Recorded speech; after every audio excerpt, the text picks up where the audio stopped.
ప్రభాస్ కల్కి కోసం మహేష్ బాబు సంప్రదించిన నాగస్విన్ పాత్ర ఏంటంటే ప్రభాస్ కోసం ఇప్పటికే కమల్ హాసన్, అమితాబ్ బచ్చన్ వంటి స్టార్స్ నటిస్తుండగా ఇప్పుడు మహేష్ బాబు కూడా తోడవ్వనున్నారని వార్తలు వినిపిస్తున్నాయి.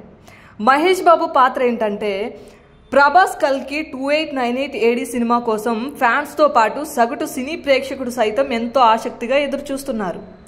సలార్ సినిమాతో డైనోసర్ల బాక్స్ ఆఫీస్ రికార్డులు బద్దలు కొట్టిన డార్లింగ్ కల్కితో మరిన్ని సంచలనాలు క్రియేట్ చేయడం ఖాయమని అభిప్రాయపడుతున్నారు.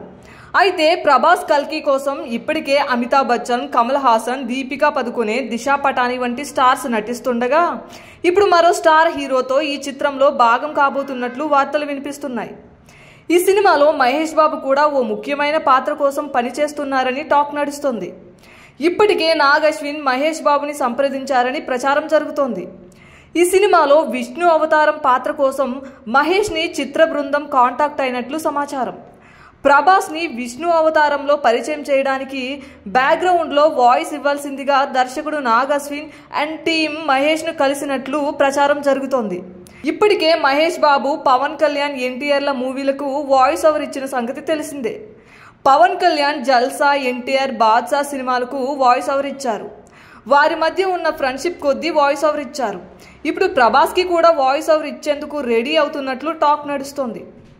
గతంలో కృష్ణంరాజు, ప్రభాస్, మహేష్ కలిసి నటిస్తే చూడాలని అనుకున్నారు.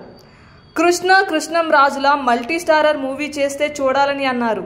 అయితే ఆ ఛాన్స్ ఎప్పుడొస్తుందో తెలియదు కానీ ఈ వార్త నిజమైతే గనుక కల్కి సినిమాలో మహేష్ వాయిస్ ఓవర్తో ప్రభాస్ పరిచయం నడుస్తుందన్నమాట.